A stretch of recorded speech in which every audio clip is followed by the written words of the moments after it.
നമസ്കാരം. പ്രധാന വാർത്തകൾ. മുല്ലപ്പെരിയാറിൽ പുതിയ ഡാം സാധ്യത സുപ്രീം കോടതി പരിശോധിക്കും. മൂന്നാർ ദൌത്യം തുടരും. ആധുനിക മൂന്നാർ സൃഷ്ടിക്കും മുഖ്യമന്ത്രി. നന്ദിഗ്രാം CBI അന്വേഷണം തുടരും. സുപ്രീം കോടതി.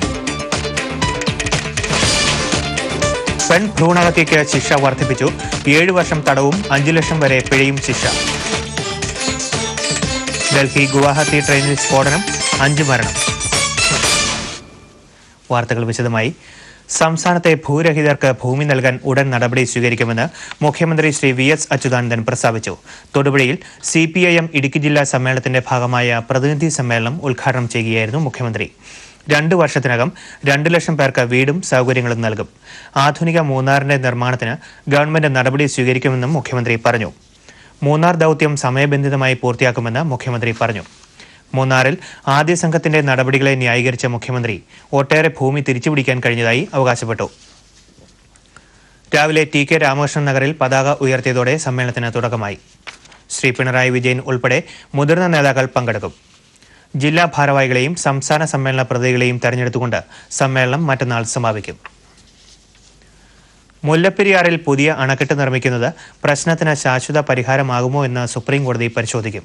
മുല്ലപ്പെരിയാർ കേസിൽ ഏതൊക്കെ വിഷയത്തിലാണ് തീർപ്പ് കൽപ്പിക്കേണ്ടതെന്ന കാര്യത്തിൽ കോടതി അന്തിമ തീരുമാനത്തിലെത്തി. മുല്ലപ്പെരിയാർ സംബന്ധിച്ച് തമിഴ്നാട് സമർപ്പിച്ച കേസ് പരിഗണിക്കവെയാണ് കോടതി ഇക്കാര്യങ്ങൾ അറിയിച്ചത്. കേസ് വീണ്ടും ജനുവരി 3-ാം വാരം പരിഗണിക്കാനും കോടതി തീരുമാനിച്ചു. ജലനിരപ്പ് കൂട്ടാനുള്ള 2006-ലെ സുപ്രീം കോടതി ഉത്തരവ് പുനഃപരിശോധിക്കണമോ എന്നും കോടതി പരിശോധിക്കും. Chief justice Shri KG Balakrishnan തലവനായുള്ള ഡിവിഷൻ ബെഞ്ചിന്റേതാണ് തീരുമാനം. കേരള തമിഴ്നാട് ഗവൺമെന്റുകൾ സമർപ്പിച്ച രേഖകൾ പരിശോധിച്ച ശേഷമാണ് കോടതി ഈ തീരുമാനത്തിൽ എത്തിയത്. അസമിൽ രാജധാനി എക്സ്പ്രസിനെ ലക്ഷ്യം വെച്ച് നടത്തിയ സ്ഫോടനത്തിൽ 5 പേർ മരിച്ചതായി റിപ്പോർട്ട്. 7 പേർക്ക് പരിക്കേറ്റതായും റിപ്പോർട്ടുണ്ട്. ഗോൽഘട്ട് ജില്ലയിൽ നാവോജാനും ചുങ്കാജാനും ഇടയ്ക്ക് വെച്ചാണ് സ്ഫോടനം നടന്നത്.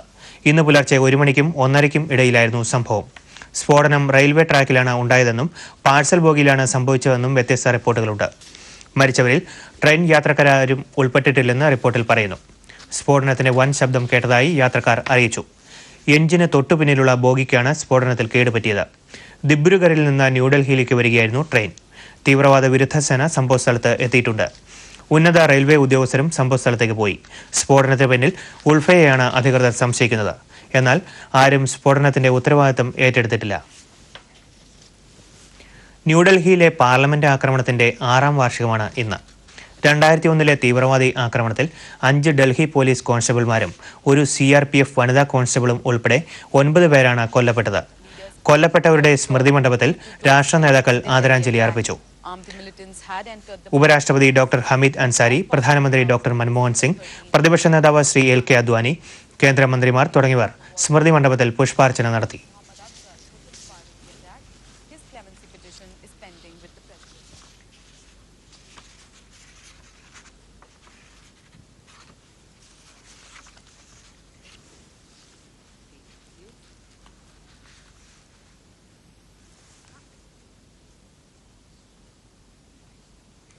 രാജ്യത്ത് ഭ്രൂണഹത്യ നടത്തുന്നവർക്കുള്ള ശിക്ഷയും പിഴയും വർദ്ധിപ്പിക്കാൻ കേന്ദ്ര ആരോഗ്യ മന്ത്രാലയം തീരുമാനിച്ചു. പെൺകുഞ്ഞുങ്ങളെ ഗർഭാവസ്ഥയിൽ തന്നെ വധിക്കുന്ന പ്രവണത വർദ്ധിച്ചു വരുന്നതും രാജ്യത്ത് സ്ത്രീകളുടെ എണ്ണം കുറയുന്നതും പരിഗണിച്ചാണ് നടപടി. ഭ്രൂണഹത്യയ്ക്ക് 7 വർഷം വരെ ജയിൽ ശിക്ഷയും 5 ലക്ഷം രൂപ പിഴയും നൽകാനാണ് പുതിയ തീരുമാനമെന്ന് കേന്ദ്ര ആരോഗ്യമന്ത്രി ഡോക്ടർ അൻപുമണി രാംദാസ് ന്യൂഡൽഹിയിൽ അറിയിച്ചു. ഇപ്പോൾ ഇത് 3 വർഷം തടവും 2 ലക്ഷം രൂപയുമാണ്. ആരോഗ്യ മന്ത്രാലയത്തിന്റെ ഉപദേശക സമിതിയുടെ ശുപാർശ പ്രകാരമാണ് തീരുമാനം. പഞ്ചാബ്, ഹരിയാന, ഗുജറാത്ത്, ഹിമാചൽ പ്രദേശ്, ഡൽഹി തുടങ്ങിയ സംസ്ഥാനങ്ങളിൽ സ്ത്രീകളുടെ എണ്ണത്തിൽ ഗണ്യമായ കുറവ് കണ്ടെത്തിയതായി മന്ത്രി അറിയിച്ചു. ലിംഗപരിശോധന നിരോധിക്കണമെന്ന ആവശ്യം നിലവിലുണ്ടെങ്കിലും ഇത് സംബന്ധിച്ച പരാതികൾ പരിശോധിക്കാൻ ജില്ലാ കളക്ടർമാർ നോഡൽ ഓഫീസറായി സമിതികളെ നിയോഗിക്കാനാണ് ഇപ്പോൾ തീരുമാനിച്ചിട്ടുള്ളത്. ലിംഗപരിശോധന കേസുകളിൽ ഉൾപ്പെടുന്ന ഡോക്ടർമാർക്കെതിരെ നടപടി സ്വീകരിക്കണമെന്ന് കേന്ദ്ര വനിതാ ശിശുക്ഷേമ വകുപ്പ് ആവശ്യപ്പെട്ടിട്ടുണ്ട്. സംസ്ഥാന ആരോഗ്യമന്ത്രിമാരുടെ സമ്മേളനം വിളിച്ചു ചേർത്ത് ലിംഗപരിശോധന സംബന്ധിച്ച പുതിയ നയം രൂപീകരിക്കുമെന്നും കേന്ദ്രമന്ത്രി അറിയിച്ചു. നന്ദിഗ്രാം സംഭവങ്ങളിൽ CBI അന്വേഷണം തുടരാൻ സുപ്രീം കോടതി നിർദ്ദേശം നൽകി. മാർച്ച് 14-ലെ പോലീസ് വെടിവയ്പിന്റെ പേരിൽ മുതിർന്ന പോലീസ് ഉദ്യോഗസ്ഥർക്കെതിരെ ക്രിമിനൽ കേസെടുക്കാൻ കൽക്കത്ത ഹൈക്കോടതി നൽകിയ ഉത്തരവ് സുപ്രീം കോടതി റദ്ദാക്കി. നന്ദിഗ്രാം സംഘർഷങ്ങളിൽ ജീവനും സ്വത്തും നഷ്ടപ്പെട്ടവർക്കുള്ള നഷ്ടപരിഹാരം നൽകേണ്ടത് സംസ്ഥാന ഗവൺമെന്റാണെന്നും സുപ്രീം കോടതി അഭിപ്രായപ്പെട്ടു. ഇനി തിരുവനന്തപുരത്ത് നടക്കുന്ന അന്താരാഷ്ട്ര ചലച്ചിത്രോത്സവ വിശേഷങ്ങൾ.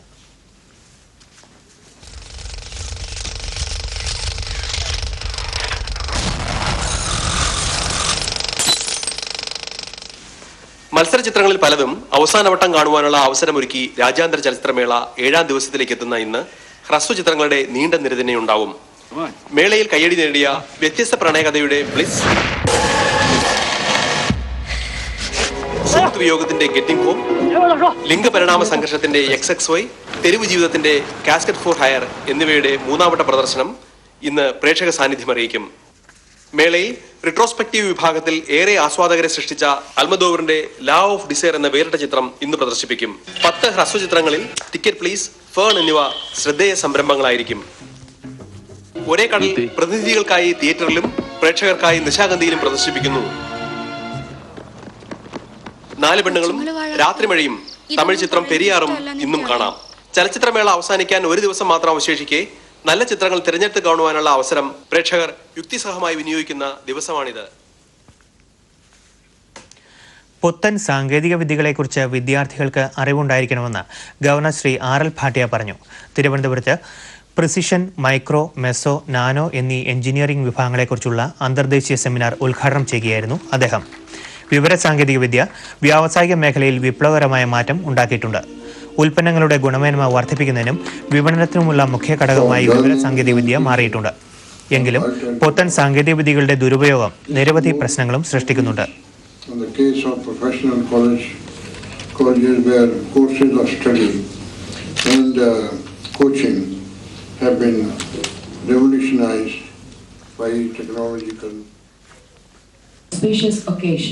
തിരുവനന്തപുരം കോളേജ് ഓഫ് എഞ്ചിനീയറിംഗ് ആണ് സെമിനാർ സംഘടിപ്പിച്ചത്. സംസ്ഥാനത്തിന്റെ വികസനത്തിന് പ്രതിപക്ഷത്തിന്റെ ക്രിയാത്മക സഹകരണം ഉണ്ടാകണമെന്ന് പൊതുമരാമത്ത് മന്ത്രി ശ്രീ മോൻസ് ജോസഫ് പറഞ്ഞു. തിരുവനന്തപുരത്തെ വെള്ളനാട് പാലത്തിന്റെ ശിലാസ്ഥാപനം നിർവഹിക്കുകയായിരുന്നു അദ്ദേഹം.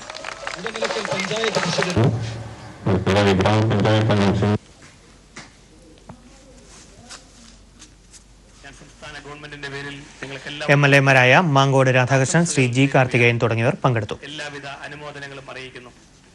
പ്രിയങ്കരനായ ശ്രീ മാങ്കോട് രാധാകൃഷ്ണൻ. ആലപ്പുഴ ജില്ലയിൽ ഇന്ന് രാവിലെ നടന്ന റെയ്ഡിൽ 15,000 ലിറ്റർ വ്യാജക്കള്ള പിടിച്ചെടുത്തു. വ്യാജക്കള്ള ഉൽപ്പാദിപ്പിച്ച് കായംകുളം മേഖലയിലെയും അപ്പർ കുട്ടനാട്ടിലെയും ഷാപ്പുകളിൽ വിൽപ്പനയ്ക്ക് നൽകിയിരുന്ന പള്ളിപ്പാട്ടെയും നൂറിനാട്ടെയും കേന്ദ്രങ്ങളിലായിരുന്നു റെയ്ഡ്. IG ഋഷിരാജ് സിംഗാണ് റെയ്ഡിന് നേതൃത്വം നൽകിയത്. ആലപ്പുഴ ജില്ലയിൽ വ്യാജക്കള്ള വിൽപ്പന വ്യാപകമായി നടക്കുന്നുവെന്ന പരാതിയെ തുടർന്നായിരുന്നു റെയ്ഡ്. കേരളത്തിലെ തദ്ദേശ സ്വയംഭരണ സ്ഥാപനങ്ങളുടെ പ്രവർത്തനങ്ങളെയും പദ്ധതികളെയും കുറിച്ച് പഠിക്കാൻ ബംഗ്ലാദേശിൽ നിന്നുള്ള സംഘം കൊല്ലം ജില്ലാ പഞ്ചായത്ത് സന്ദർശിച്ചു. Bangladesh local government division joint secretary Mizanur റഹ്മാന്റെ നേതൃത്വത്തിലുള്ള 7-അംഗ സംഘമാണ് സന്ദർശനം നടത്തിയത്. കേരളത്തിലെ തദ്ദേശ സ്വയംഭരണ സ്ഥാപനങ്ങളുടെ പ്രവർത്തനം മാതൃകാപരമാണെന്ന് റഹ്മാൻ പറഞ്ഞു. കേരളത്തിലെ അധികാര വികേന്ദ്രീകരണം മാതൃകാപരമാണ്. ബംഗ്ലാദേശിലെ തദ്ദേശ സ്വയംഭരണ സംവിധാനങ്ങളിൽ കേരളത്തിന്റെ മാതൃകയിലുള്ള മാറ്റങ്ങൾ വരുത്തുമെന്നും റഹ്മാൻ പറഞ്ഞു. German consul general Stephen Graf governor Shri RL ഭാട്ടിയെ സന്ദർശിച്ചു. തിരുവനന്തപുരത്ത് രാജ്ഭവനിൽ വെച്ചായിരുന്നു കൂടിക്കാഴ്ച. ഉഭയകക്ഷി താൽപര്യമുള്ള വിഷയങ്ങൾ ഇരുവരും ചർച്ച ചെയ്തു.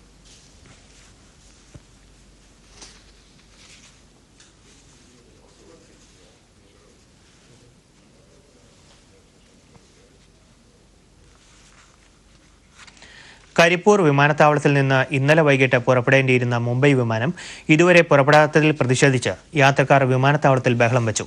വിമാനം അല്പസമയം മുമ്പ് മുംബൈയിൽ നിന്ന് പുറപ്പെട്ടിട്ടേയുള്ളൂ. വിമാനത്തിൽ പക്ഷി ഇടിച്ചത് കാരണമാണ് ഇന്നലെ വിമാനം കരിപ്പൂരിലേക്കുള്ള യാത്ര റദ്ദാക്കിയത്. മുസ്ലിം മതവിശ്വാസ പ്രമാണങ്ങൾക്കെതിരായുള്ള വിദ്യാഭ്യാസ പദ്ധതി ഒരു കാരണവശാലും അംഗീകരിക്കില്ലെന്ന് പാണക്കാട്ട് ഹൈദരലി ശിഹാബ് തങ്ങൾ പ്രസ്താവിച്ചു. സമസ്ത വിദ്യാഭ്യാസ സംരക്ഷണ സമിതിയുടെ സമരപ്രഖ്യാപന കൺവെൻഷൻ കോഴിക്കോട് ഉദ്ഘാടനം ചെയ്യുകയായിരുന്നു അദ്ദേഹം. മതവിശ്വാസങ്ങളെ തകർക്കാനും അറബിക് ഉൾപ്പെട്ട ഭാഷാ പഠനം നിർത്തലാക്കാനുമുള്ള പുതിയ വിദ്യാഭ്യാസ കരട് രേഖ പിൻവലിക്കണം.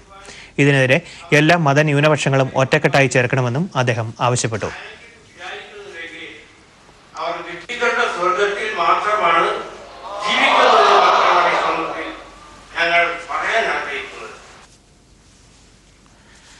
റെയിൽവേ ലോക്കോ പൈലറ്റുമാരുടെ മിന്നൽ പണിമുടക്ക് നിയമവിരുദ്ധമായിരുന്നുവെന്ന് ദക്ഷിണ railway general manager Shri Rakesh Chopra പറഞ്ഞു. കോഴിക്കോട് മാധ്യമപ്രവർത്തകരോട് സംസാരിക്കുകയായിരുന്നു അദ്ദേഹം. ഇത്തരം നിയമവിരുദ്ധ സമരങ്ങൾ ഭാവിയിൽ ഉണ്ടാകാതെ നോക്കും. മിന്നൽ പണിമുടക്ക് മൂലം യാത്രക്കാർക്കുണ്ടായ അസൗകര്യങ്ങളിൽ ഖേദമുണ്ടെന്നും ശ്രീ ചോപ്ര പറഞ്ഞു.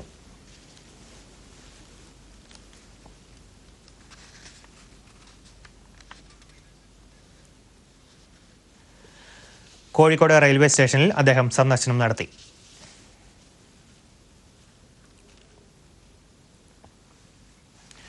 തിരുവനന്തപുരത്ത് നടന്ന ഭാരതത്തിൽ പങ്കാളിത്ത ജലസേചന മാനേജ്മെന്റ് നടപ്പാക്കുന്നതിലുള്ള അനുഭവങ്ങൾ എന്ന ശില്പശാല സമാപിച്ചു. ജലവിഭവ വികസന വിനിയോഗ കേന്ദ്രം കേന്ദ്ര ജലവിഭവ മന്ത്രാലയത്തിന്റെ സഹകരണത്തോടെയാണ് ശില്പശാല സംഘടിപ്പിച്ചത്. വിവിധ സംസ്ഥാനങ്ങളിലെ ജലസേചന പദ്ധതികളുടെ ഇപ്പോഴത്തെ അവസ്ഥ, അനുഭവങ്ങൾ, പ്രശ്നങ്ങൾ എന്നിവ ചർച്ച ചെയ്തു. This sanction I of course pursued when I was in Delhi for early sanction. I wanted to come with the order, but I could not succeed because